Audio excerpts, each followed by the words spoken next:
My son pushed me down the stairs when I refused to give him the farm money. But he didn't know what I'd recorded. It was the kind of cold that made the windows hum, not rattle. Hum, like the wind was trying to whisper something it had no right to say out loud. I stood at the top of the stairs, the farm contract shaking in my hand. My name, Jane Moore, was still on the deed, the same as it had been for 50 years. But tonight, Gavin wanted it gone. He stood in front of me, red-faced, holding a pen out like it was some kind of weapon. You don't get it, do you? This farm should have been mine years ago. You are still clinging to Dad's name like he is going to rise out of the grave and plow the fields. I looked at my son, not a boy anymore, not even a man I recognized, and said softly, "Your father built this with his bare hands. This land bled for us. You do not turn it into something to flip for fast money." His face twisted. "Oh, shut up about the blood and dirt already. You think you are the only one who ever worked a day in her life? You are old, you are selfish, and you are standing in the way of my future." He moved fast. Not a push at first, more like a sudden jerk, his hands clamping onto my shoulders as I stood 2 steps from the top. I lost my balance instantly. The distance wasn't far, but enough for my body to twist, roll, and slam headfirst into the banister. But then it turned into something else. He shoved me. I remember the feeling of floating. Not flying. Floating. My feet left the ground, my back hit the banister, then everything flipped upside down. I hit the floor hard. My shoulder cracked. My breath left me like it was quitting. I could hear the buzzing in my ears, my own body deciding if it should shut down or hang on. Footsteps, a door closing, then her voice. "She is still breathing," my daughter-in-law muttered, "but barely. Maybe wait before calling anyone. Let's see how it plays out." I tried to move my hand. Could not. Tried to speak. Only blood bubbled up. Gavin walked back into the room. His voice was steady, cold. "If she dies, that would solve everything. If you feel justice deserves celebration, smash that hype button. Let us keep stories like this alive, echoing far, far away. Your support helps us bring understanding and love to those who deserve it. Thank you so much. Keep listening." That was when I heard the banging. Not in my head, on the front door. Jane. Leanne, my neighbor, my oldest friend, the one I had told just 2 weeks earlier, "If you ever hear something strange from my house, do not wait, come over." She burst in without waiting for an answer. "What the hell is going on in here?" Gavin stood like a statue, trying to form an explanation. "She fell," he said flatly. "Probably slipped. Old people do that." I saw her shoes move across the floor, then stop. Leanne snapped. "She's not even conscious," Leanne snapped. "And you are just standing there? No ambulance, no towel, no what, exactly, are you waiting for?" He stared at her, not ashamed, not panicked, just irritated. "If she dies, at least I can finally get the paperwork handled," he muttered. Leanne gasped. "You bastard. You unbelievable piece of garbage. I am calling 911 right now." He rolled his eyes. "Go ahead. They are just going to ask if it was an accident." She was already dialing. She crouched beside me, touched my wrist gently, her voice trembling. "Stay with me, Jane. I have got you. Just hold on." I could not speak, but I could see her eyes, and in that moment I knew something for certain. I was not going to die. Not yet, because there were things I needed to remember, and things I needed to prove. The story everyone would hear about me, the one they thought they had already written, it was not over, not even close. Not if I had anything to say about it. I was not always this fragile thing they see now. There was a time when my hands could carry whole bales of hay, when the sun didn't burn me but crowned me in gold. My husband, Richard, and I built this farm from nothing but stubbornness and hunger. We started with 6 acres, a used tractor, and a promise that we would never owe $1 to anyone we didn't trust. When he died, the will was simple. Everything passed to me, and after me, to the boys. But I never changed the deed. Some people thought it was pride, others said grief. The truth was, I just wasn't ready to let the land change hands. The soil still smelled like him. Gavin hated that. He called it The root of every damn problem. He said I was freezing time, refusing to move forward, but I knew what he really meant. He couldn't sell it. He couldn't turn my husband's sweat into his own money. He came to me one evening, papers already drawn up. "It's smart, Mom," he said. "We sell the Southern Acres, build a modern restaurant chain, farm to table, sustainable branding, all that. Dad would have wanted progress. Your father," I said quietly, "would have wanted honesty. This isn't land for selling, it's land for living." He slammed his hands on the table so hard the sugar jar cracked. "You and your morals, that's why we're stuck in the dirt. I'm not like you, I won't die poor." I remember looking at him, his face full of anger and entitlement, and realizing that whatever decency had been in him once was buried under the weight of greed. To him, I became the wall he had to climb, the symbol of everything that kept him small. He began calling me the ghost in the barn, a bitter joke he told at family dinners. But what really made him hate me didn't come from money. It came from shame. There was Juan, a worker who'd been with us for 15 years. Gavin called him an illegal who got lucky. I told him that luck had nothing to do with loyalty. Juan had built half our fences, repaired every roof, and worked through winters that would have killed most men. Gavin wanted to fire him to hire locals who spoke English. I told him if Juan left, I'd leave too. He stormed off, muttering that I cared more about strangers than my own blood. Then came Luke, my youngest, the quiet one, the one who looked like his father when he smiled. When he came out as bisexual, Gavin nearly lost his mind. "You've embarrassed this family in front of the entire congregation," he yelled during Sunday dinner. Luke said nothing, just looked down.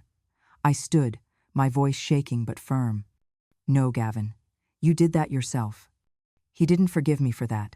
He said I chose Luke over him. Maybe I did. Maybe love means choosing the one who needs you most. After that, everything changed.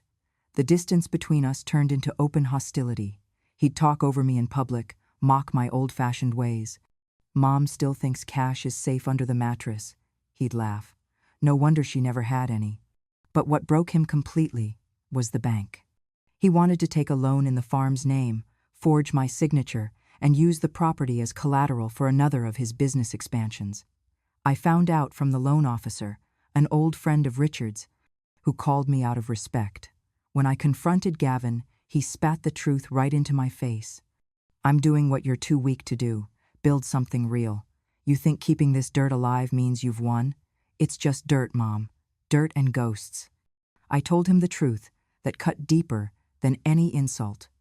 You don't build anything real by lying, and your father would have been ashamed. He didn't speak to me for months after that.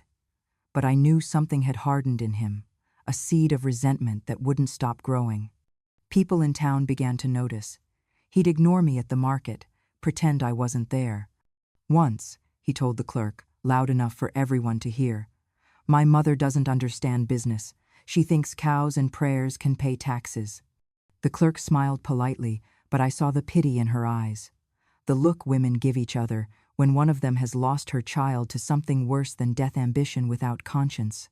I kept working the farm, quietly. I wasn't going to sell. I wasn't going to yield. I thought maybe time would soften him, that one day he'd bring his children here and remember what this place was built on. But the opposite happened. The more successful he became, the smaller I got in his eyes. He stopped visiting unless it had to do with papers or money. His wife, Amanda, followed his lead, always polite, but sharp. "You really should let Gavin take over, Jane," she said once, her smile too perfect. "It's not fair to make him wait forever." "Fair," I repeated. "Is that what you call it?" From that moment, I knew I was living on borrowed grace. They didn't see me as a mother anymore. I was an obstacle, an inconvenience, a name that still owned the one thing they couldn't buy: legitimacy. He told me once, after a family barbecue, his voice low enough so no one else could hear, "One day, you'll regret standing in my way." And I told him something I don't think he ever understood. You can't lose something you never earned. He turned away, and I watched him go, the same boy who used to bring me wildflowers from the pasture. Somewhere between that boy and this man, I lost my son. Or maybe he lost himself. Either way, the line between love and hate was drawn that day. And from then on, Gavin made it clear he wouldn't rest until I was gone from this house, this farm, and from the world that still dared to remember me kindly. They said it was for my safety, that moving into Gavin's house would mean I would not have to worry about anything anymore, no more tending to the animals in the cold. No more lifting feed bags or chasing runaway goats down the road. "You've done enough, Mom," Gavin said, with a grin too practiced. "Let us take care of you now." But taking care was never the plan. From the first night, I knew something was wrong. My room was the smallest one at the end of the hall, no lock on the inside, only on the outside. "Just in case you get confused and wander," Amanda told me with a smirk. The window was sealed shut. The lamp on the nightstand had no bulb. When I asked for my phone charger, Gavin said, "Don't worry about that. If you need to call anyone, just ask us. You shouldn't be fiddling with all that tech at your age." So my phone stayed off, and I stayed disconnected. Every morning, Amanda brought me a bland breakfast, dry toast, and weak tea, then locked the kitchen door behind her. I was not allowed near the stove. "Fire hazard," she said. "We can't risk you forgetting it's on." My garden gloves were gone. My boots disappeared. The rocking chair I loved from the porch, mysteriously broken and thrown out because it was unsafe. They stripped away every tool, every routine, every piece of independence I had left. Not all at once, bit by bit, like termites under the floorboards. I tried to speak up. The first week, I asked Gavin if I could at least walk the perimeter of the farm in the mornings. "You'll fall and sue us," he said, laughing. "You know, old people are litigious these days." I stared at him, realizing he was not joking. So I stayed inside, sat at the window, and watched the land I used to touch, the fields I used to weed, the animals I used to greet by name. Amanda started whispering things when she thought I was asleep. "She eats like a bird, and we still have to pay for everything," she hissed once.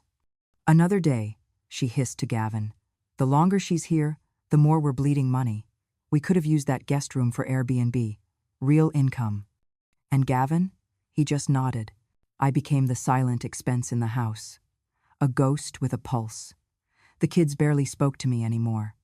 Gavin's oldest called me the relic. I overheard her once tell a friend, "She's like a museum piece, just sits and stares." They stopped letting me attend family dinners. "It's just easier to eat in shifts," Amanda said, handing me a cold plate. "With your hearing, it's too noisy at the table anyway." Sometimes I cried at night, quietly, into a pillow so they would not hear. But not all hope was gone. Leanne, God bless her, still came by every few days. She brought me blueberry muffins wrapped in tin foil and tucked a little thermos of real coffee inside her bag, like it was contraband. She would sit beside me on the back steps while Amanda was out and whisper, "They don't know I'm here, do they?" I would shake my head. She would lean in close, her voice firm. "Jane, if anything happens, anything at all, just knock on the wall 3 times. I'll hear it from my kitchen. Or bang on the pipes.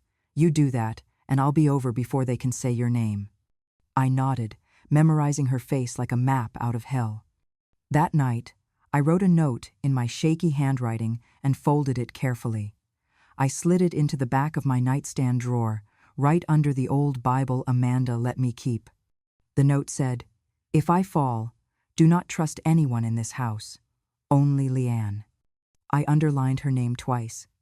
I began noticing how Amanda watched me whenever I moved. Every step I took in the hallway seemed to trigger some internal alarm in her. If I went to the bathroom more than once in the night, the next morning she would say, "Everything okay with your bladder, Jane? We can get you checked for dementia, you know." One time, I forgot my glasses in the laundry room. The next day, I found a pamphlet on memory loss and early-stage confusion on my pillow. They were trying to break me down slowly, not with punches, with whispers and paperwork, with control disguised as kindness. But I was not the kind of woman to go quietly. I started keeping notes. Notebooks tucked into the lining of old sweaters, times, dates, things they said. I memorized where the cameras were, what drawers they rifled through when they thought I was asleep. Amanda once said, "We should have done this sooner. She's like a captive audience." And I thought to myself, you have no idea who you locked in here with you. They thought I was fading. I was sharpening. I watched them turn my husband's home into their project, their future, their property. I watched Gavin walk the land with a realtor on a Sunday morning, telling him, "We'll list as soon as the paperwork's finalized. Don't worry, she'll sign." He did not know I saw them from the attic window. He never looked up. They thought they were writing the last chapter of my life. But I was just flipping the page. And I knew sooner or later that note in the drawer, that knock on the wall, would be more than a warning. It would be the start of my return.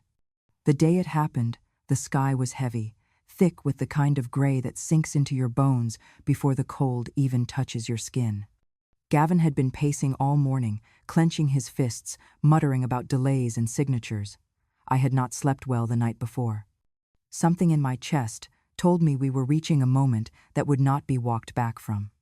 He brought the papers again, same as before, legalese masked in polite phrases. He even brought Amanda in this time, holding a notary stamp like it was already done. I sat at the kitchen table, my fingers resting on the edge of the pen. "I told you," I said softly. "I'm not signing anything that buries your father's land under a steakhouse." He leaned in. "Then maybe I'll bury something else instead." Amanda gasped. "Gavin." But he waved her off. "She's not going to change. She's never going to change." I stood, calmly, ready to leave the room. That was all I wanted, to walk away, to delay the storm. But storms don't wait for permission. He followed me to the stairs, his breath sharp behind me. "You're going to lose everything, you know, just because you want to play queen of the dirt." And then it happened. I felt the pressure on my back, a shove not too hard, not full of rage, but enough to break an old woman's balance, enough to send me forward with no control.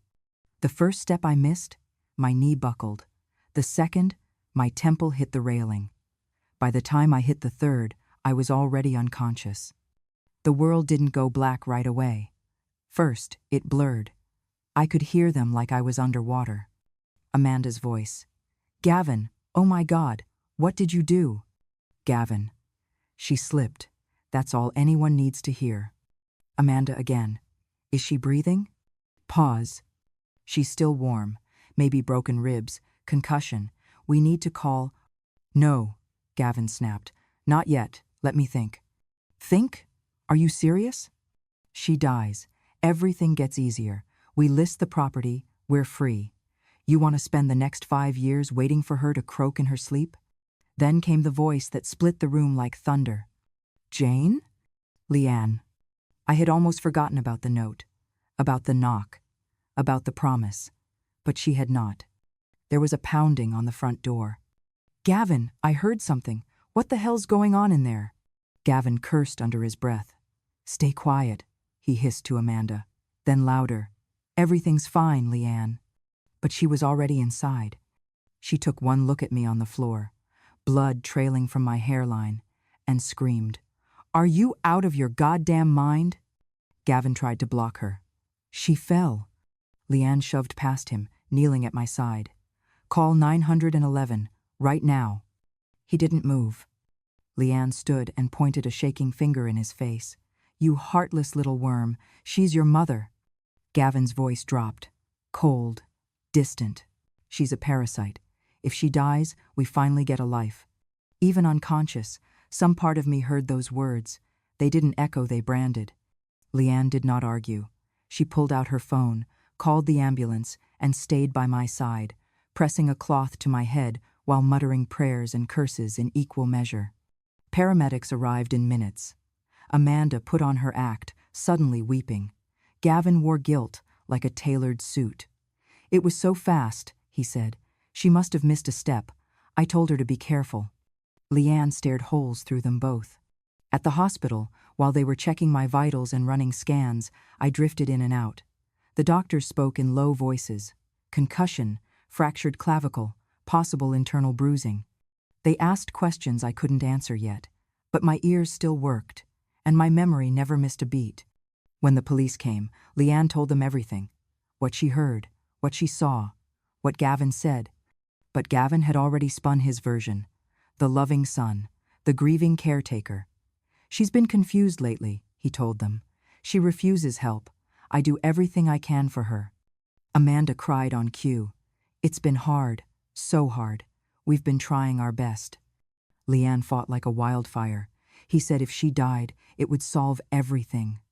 The officer nodded politely, took her statement, promised to follow up. But I could see it in their eyes, reasonable doubt. After they left, Gavin came into my hospital room. I couldn't move much. My arm was strapped, my ribs ached with every breath. But I saw his face. He smiled. Not kind, not warm, but victorious. "See, Mom?" he whispered. "No one believes the crazy neighbor, not against me."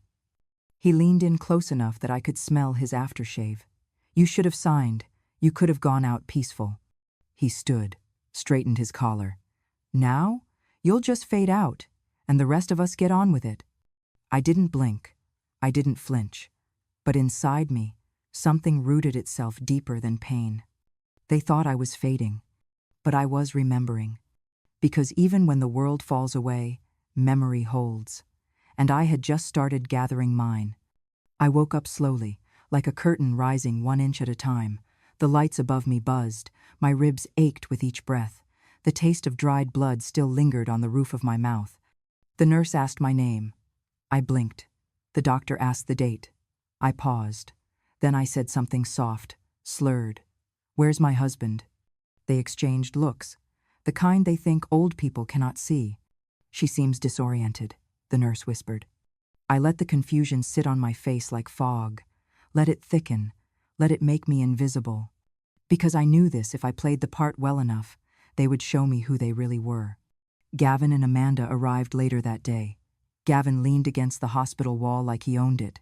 Amanda held a coffee cup and a worried expression, both empty. "She's still confused," the nurse told them. "Sometimes asks for her husband, could be trauma-related." Gavin nodded like a saint. "Poor Mom," he said, eyes wet with pretend. "It's been hard for all of us."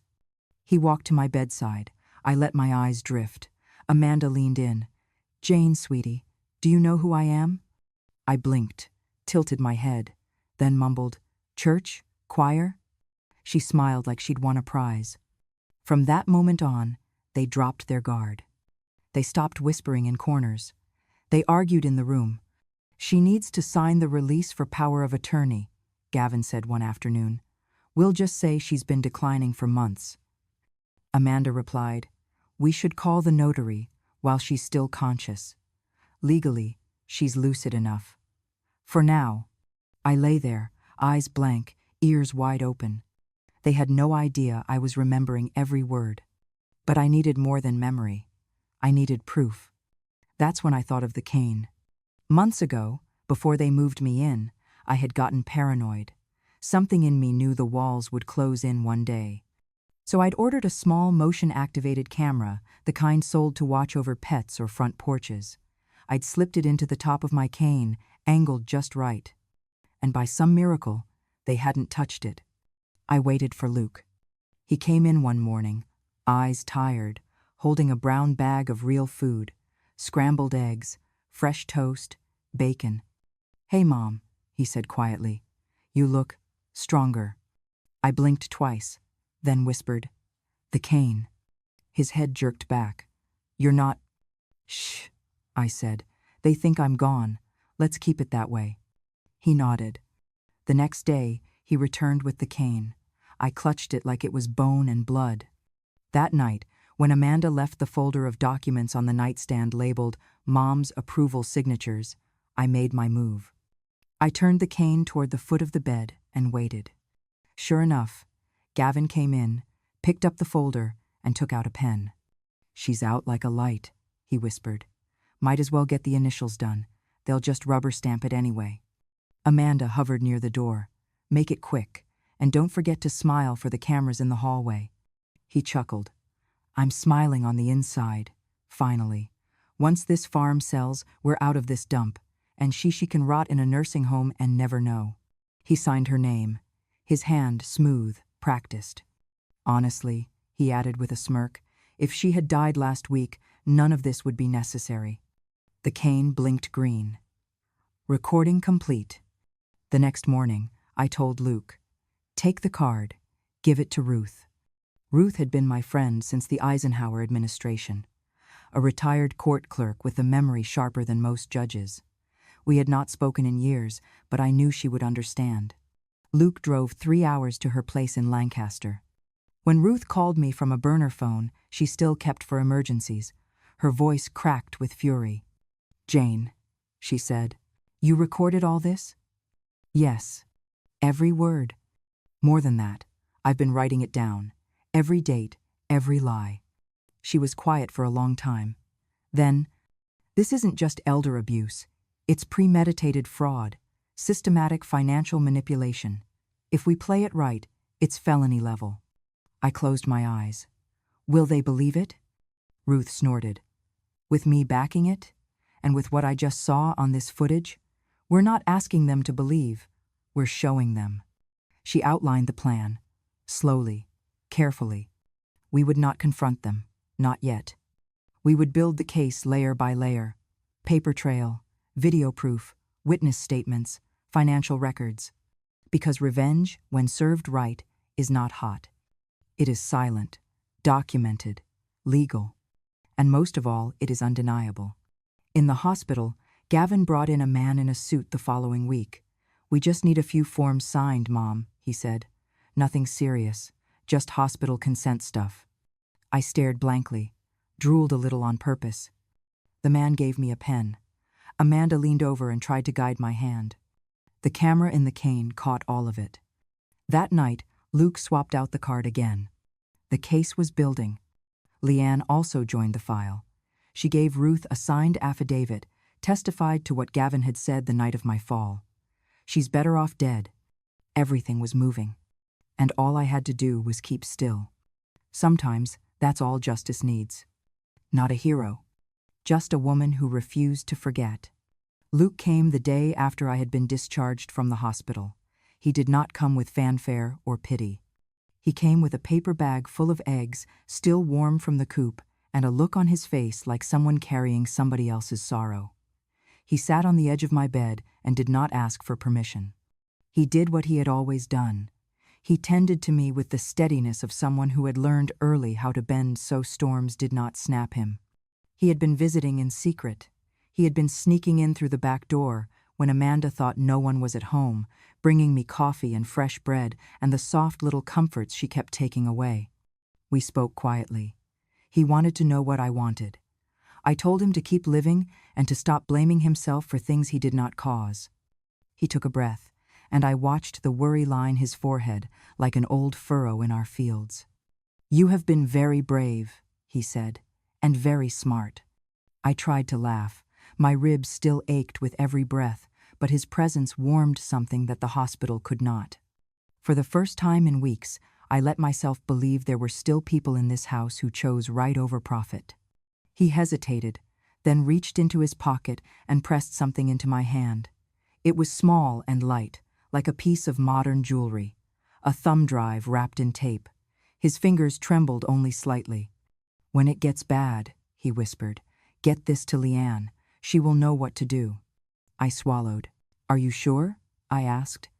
His eyes were fierce then, like the boy who once mended fence posts with me. "I am sure, Mom. I would not leave you with a thing that does not help." On his way out, he heard Amanda calling him. He stiffened. I could see the gears shift in his face the way a man prepares for a fight he did not want. He told me to stay still and to do nothing foolish. He hugged me, quick and tight, and left. I watched him go down the hall, and I saw Gavin standing in the doorway, his face closed like a trap. "Where have you been sneaking off to?" Gavin demanded. It was not a question. It was an accusation. Luke tried to answer softly. "I was bringing Mom some food. She is not allowed to eat decent meals in this house." Gavin's face went hard. "You are embarrassing us. You keep acting like a child. Get out of my house." Luke did not move at first. He looked at me, then back at his brother. "You cannot keep treating her." "You are not my brother," Gavin spat. "You are a disgrace." The words that came next were like a slap that would have stung more if I had not known how much he had always loved the sound of cruelty. He stepped forward and struck Luke across the face hard enough that the boy stumbled. I remember the sharp, metallic scent of blood and the sound of Luke's breath catching. He did not call for help. He clutched his cheek, catalogued the room with a quick, painful intelligence, and walked to the front door. He paused, and for the first time in a long while, he looked at me like he was asking permission to disappear. He crossed the threshold slowly, his shoulders squared in a way that broke me in a dozen places at once. Then he turned, reached into his jacket, and slipped the thumb drive into Leanne's hand. She had been on the porch because she came by every few days, pretending to water a plant while she watched the house like a hawk. Her eyes were red from worry, and she mouthed something to him that I could not hear. Luke pressed the tiny package into her palm and said, "Keep it. If anything happens, Ruth will know what to do." Leanne looked at me with the steady, stubborn love of a woman who does not flinch when there is wrong to be righted. "He told me to hold on to this if anything happened," she said under her breath, and then she turned to Luke and mouthed, "Go." He left. I wanted to call him back, to tell him not to go, to tell him that I did not want him to be the one to carry the burden of shame and exile. But what I said was, "Be careful, child." He nodded once and was gone. When the front door closed behind him, the house seemed to shrink. Gavin stood in the hall with the sort of self-satisfied disgust I had seen on him 1,000 times. "Good riddance," he said. "I never wanted his kind of trouble in this family." Leanne did not let him have that moment. She stepped forward like a woman walking into a bar fight because someone had to stop the first punch. "You had better not try anything with Jane," she said quietly. "Not tonight, not ever." He turned to her, face a mask, and spoke with the same cheap cruelty I had heard in the kitchen the night I fell. "Jane should be out of the way. If she were to die, we could finally move on." He smiled, as if this was a joke. There was no humor in it.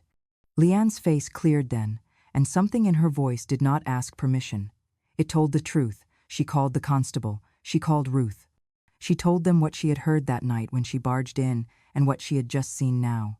She pressed the thumb drive into the palm of the constable with the kind of calm that made the man stop mid-step and look at her like she was holding a sacred thing.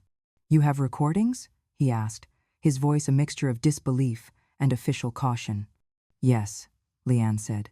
6 years, 7 maybe, all of it. Conversations, threats, admissions. He said he wanted her out so he could sell the farm. He said it in front of me. Ruth arrived like a person summoned by duty and history. She carried herself with the efficient fury of someone who had spent a lifetime cataloging right and wrong. She took the drive from Leanne, and her hands did not tremble. She listened to the files, and I could almost see the color come back into the room like rain. "This is it," Ruth said plainly. "We have more than a case. We have the skeleton of a conviction." Gavin raged. He told them they were trespassing on family business. He said it was a setup. He called me infirm and unreliable. He tried to erase the damage with his practiced performance of outrage. But Leanne would not step back. She told the officers exactly where and when I had been pushed. She repeated, again and again, what he had said. She signed her affidavit in front of everyone without hesitation. As the constable left with a report to the county, I felt something like relief and a heavier thing. Rage tempered by the knowledge that there would be a long road ahead. Luke's exile had been a wound, sharp and sudden, but it had given me what I needed most, an ally on the outside and a trail of proof in the palm of a neighbor's hand.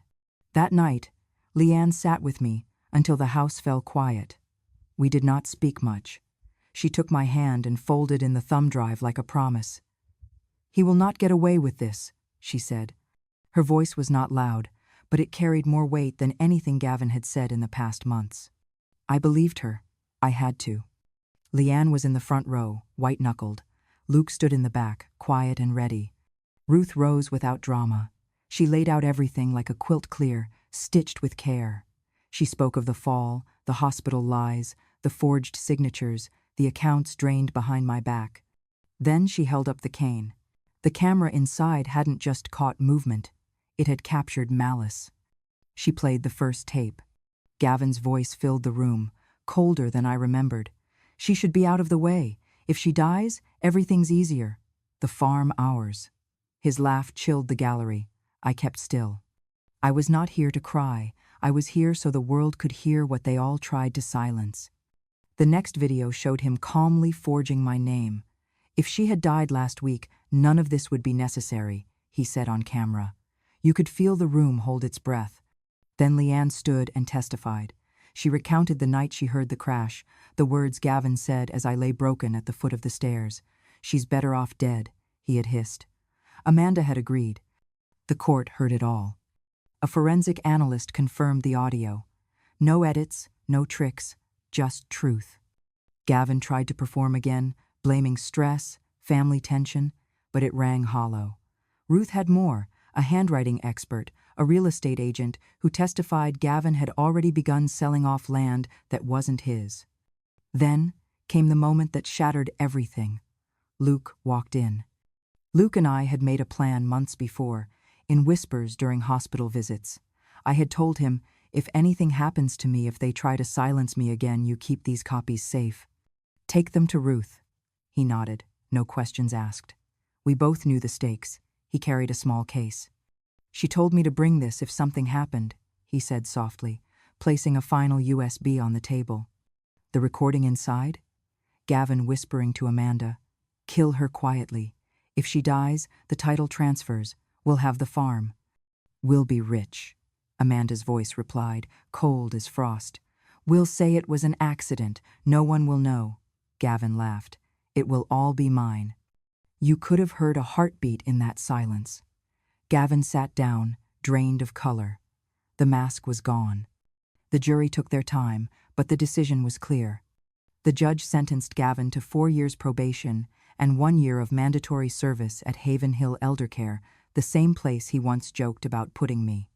Amanda's nursing license was revoked. No fanfare, just the steady, sober voice of the law. Some in the room wanted more, prison, maybe, but the truth had stood in the room. That alone was something. The press called it the silent mother case. I became a headline, a symbol. But I wasn't trying to be a martyr.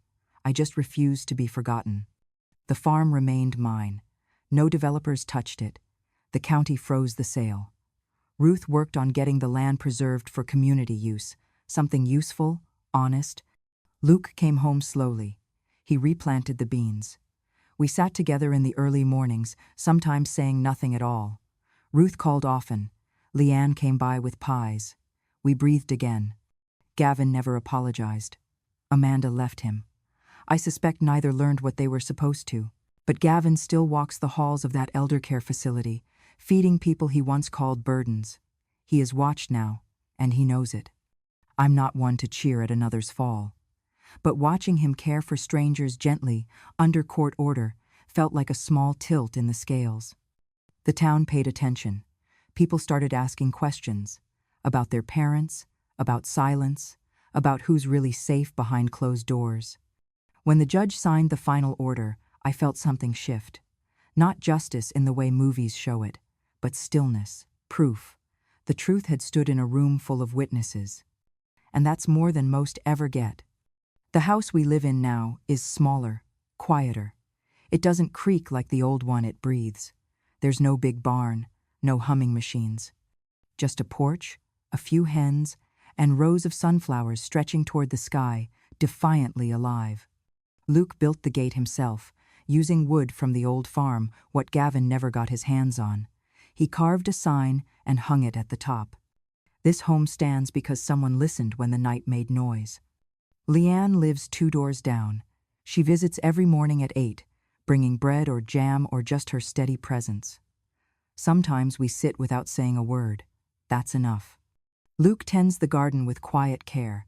He says, the soil here is softer. I watch him from the kitchen window, the way he moves between rows, the way he listens to the land. He reminds me of his father, not in voice or stride, but in stillness. I make tea every morning. Same cup, same seat on the porch. I used to think revenge would burn, but it's quiet, bitter, clean. Reporters still call. They want to know how I tricked everyone, how I played senile. They want to make me a symbol. But I'm just an old woman who remembered what they thought I'd forget. One asked, "Do you feel justice was served?" I told her, "Justice is a memory that finally speaks." One morning, the radio played a segment. Gavin Moore begins his court-ordered service at Haven Hill Elder Care. Inspired by the case, new protections for seniors are now in place statewide. Some call it the Jane Moore Law. I didn't feel proud. I felt still. Gavin never apologized. Amanda left him, told the papers she didn't sign up for prison by proxy. Maybe she forgot who sharpened the knife. They tried to bury me under silence. But silence does not erase the truth. It concentrates it. I look at Leanne, kneeling by the fence, planting tulips like hope. She once told me, "I just opened a door." But doors like that change everything. I sip my tea and whisper, "Maybe I'm still alive not to punish, but to remember." She nods. She always does. Luke joins us with strawberries. We do not speak of Gavin.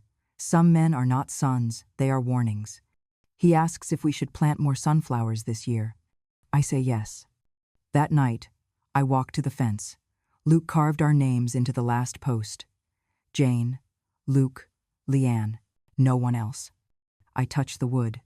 This land doesn't carry Gavin's name. It carries mine. It carries truth. The wind rises. A barn owl calls.